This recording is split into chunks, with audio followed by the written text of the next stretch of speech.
இற்றைக்கு 50 ஆண்டுகளுக்கு முன்னர் அமெரிக்காவின் ஒரு சிறிய நகரில் வாழ்ந்த சமய போதகர் ஒருவர் சர்வதேச முற்போக்கு வரலாற்றில் ஒரு மகத்தான புரட்சியை ஏற்படுத்தியிருந்தார். தனது மனதுக்குள் உயிர் பெற்ற அந்த கனவை டாலர் தேசத்தின் வாஷிங்டனில் யாவரும் அறியும் வண்ணம் அவர் பகிரங்கப்படுத்தினார். அது ஒரு பொது உடைமை கனவு. சுதந்திரமும் சமத்துவமும் யாவருக்கும் பொதுவானது என்பது அவரது கனவின் சாரம்சமாக அமைந்திருந்தது. அமெரிக்காவில் கருப்பின மக்களின் உரிமைக்காக குரல் கொடுத்த மார்ட்டின் லூதர் கிங்கின் வரலாற்று சிறப்புமிக்க நான் ஒரு கனவு காண்கிறேன் எனும் உரை ஆற்றப்பட்டதன் பொன்விழா பூர்த்தியை முன்னிட்டு நியூஸ் ஃபர்ஸ்ட் கொண்டு வரும் விசேட தொகுப்பு அடுத்து.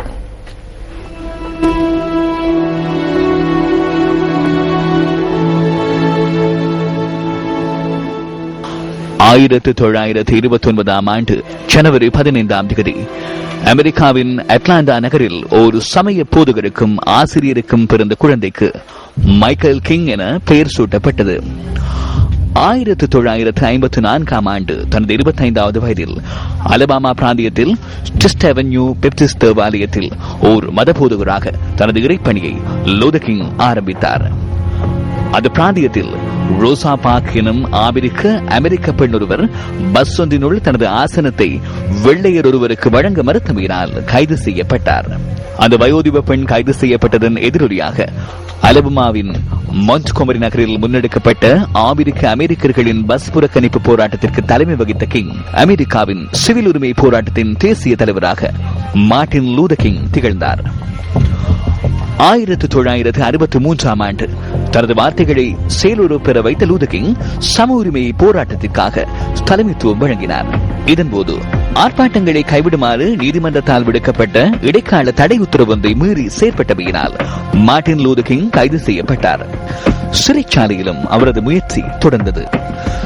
சிறையில் இருந்து கொண்டு வரலாற்று சிறப்புமிக்க லெட்டர் ஃப்ரம் பர்மிங்ஹாம் ஜெயில் எனும் கடிதம் மூலம் தனது சிவில் உரிமை செயற்பாடுகளுக்கான விளக்கங்களை அளித்தார். சிறைவாசத்தின் பின்னர் விடுதலையான மார்ட்டின் லூதர் கிங் பாடசாலை மாணவர்களின் ஒத்துழைப்புடன் அறவழி போராட்டங்களை நடத்தினார். பர்மிங்ஹாமில் சாத்வீக போராட்டம் அடைந்த வெற்றி அவரது வன்முறைகளற்ற போராட்டங்களுக்கு பலம் சேர்த்தது. இந்த பின்புலத்திலேயே 1962 ஆண்டு அலபாமாவில் நடைபெற்ற வன்முறையற்ற போராட்டம் பலரது கவனத்தையும் ஈர்த்தது. அதன் பின்னர் 1963 ஆண்டு ஆகஸ்ட் 28 தலைநகர் வாஷிங்டனில் வேலையும் சுதந்திரமும் வேண்டி பாரிய போராட்டமும் பேரணியும் நடைபெற்றது. லிங்கன் ஞாபகார்த்த சதுக்கத்தில் பேரணியாக வருகை தந்தவர்கள் அன்று கடல் அலை என திரண்டனர். அமெரிக்கர்களின் விடுதலைக்கான சுதந்திரத்துக்கான மேடையாக அந்த கூட்டம் விளங்கியது. சுமார் 2 லட்சம் மக்களின் ஆரவாரத்துக்கு மத்தியில் மார்ட்டின் லூதர் கிங் நான் ஒரு கனவு காண்கிறேன் எனும் முறையை ஆற்றினார். நான் ஒரு கனவு காண்கின்றேன். அமெரிக்க கனவில் வேர்பிடித்திருக்கும் கனவு அது.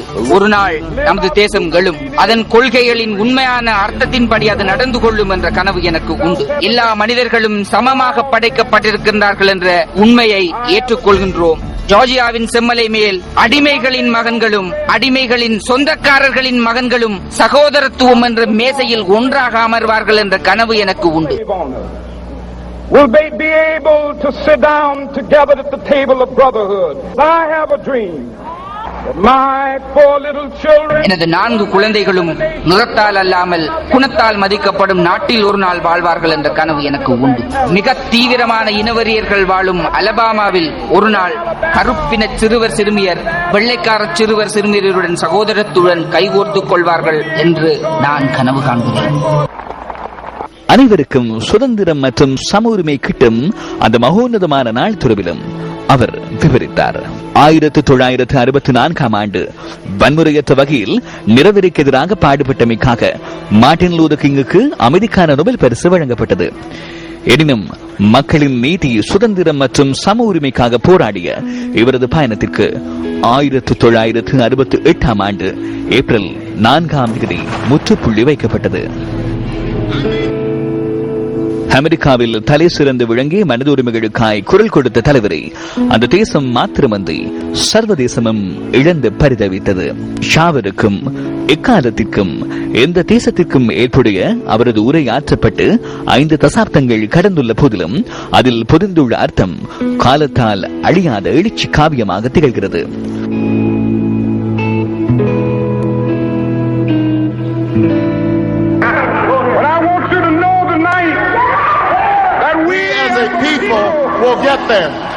யாவருக்கும் சுதந்திரம் மற்றும் சம உரிமை எனும் மார்ட்டின் லூதர் கிங்கின் கனவு மெய்ப்பட வேண்டியது காலத்தின் தேவையாகும்.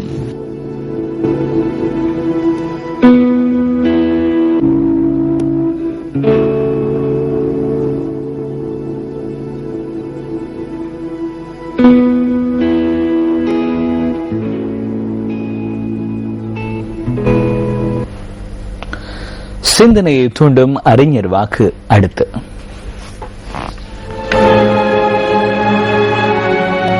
இருளை இருளால் அகற்ற முடியாது, ஒளியால் மட்டுமே இருளை அகற்ற முடியும். வெறுப்பை வெறுப்பால் அகற்ற முடியாது, அன்பாலேயே வெறுப்பை அகற்ற முடியும். மார்ட்டின் லூதர் கிங், மனித உரிமைகள் தொடர்பான அமெரிக்க செயற்பாட்டாளர்.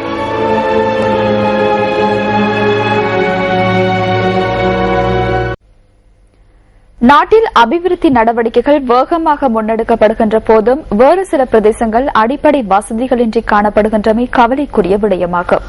கிழக்கு மாகாணத்தின் அம்பாறை மாவட்டம் பொத்துவில் பிரதேசத்தில் கனகர் கிராம மக்கள் எதிர்கொள்ளும் அடிப்படை பிரச்சினைகள் குறித்து இந்து நியூஸ் ஃபர்ஸ்ட் ஆராய்கிறது. கிழக்கு மாகாணத்தின் அம்பாறை மாவட்டம் பொத்துவில் பிரதேச செயலாளர் பிரிவில் உள்ளது கனகர் கிராமம்.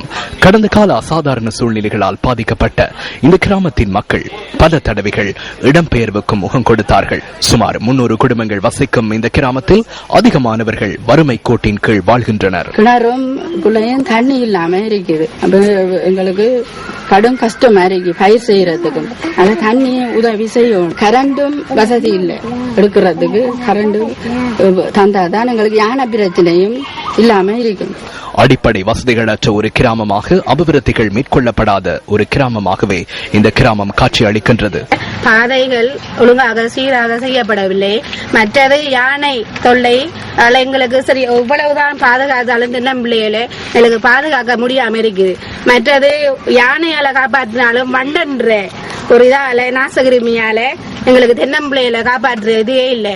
சில வேளை எங்களுக்கு இந்த தென்னம்பிள்ளையில காப்பாத்துனா எங்களுக்கு உழைக்கிற இதே தேவையில்லை. வித்தாலும் எங்களுக்கு காணும். இந்த கிராமத்தில் ஒரு வைத்தியசாலை இன்மையினால் பல்வேறு அசௌகரியங்களுக்கு மக்கள் முகம் கொடுப்பதாக தெரிவிக்கின்றனர். எங்களுக்கு ஒரு சின்ன வருத்த நோய் வந்தாலும் எங்களை புள்ள குட்டிங்களை ஹாஸ்பிட்டலுக்கு கொண்டு போறது கூட பெரும் கஷ்டமா கிடக்கு.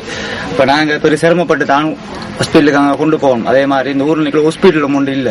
ஒரு ஹாஸ்பிட்டல் ஒன்று எனக்கு தரணும் எங்களுக்கு. மற்றபடி இந்த ரோட்டுங்களையும் கொஞ்சம் எனக்கு தந்தா மிச்சம் நன்றி. இந்த கிராமத்திற்கு ஒரு தபாலகம் அமைக்கப்படவில்லை. தர்ம பணம் பெறுவதற்காக ஏழை மக்கள் தர்ம பணத்தை விட மேலதிக பணத்தை போக்குவரத்திற்கு செலவு செய்கின்றனர். எங்களுக்கு போஸ்ட் ஆபீஸ் இல்ல. எங்களுக்கு பெரிய சிரமமா இருக்கு.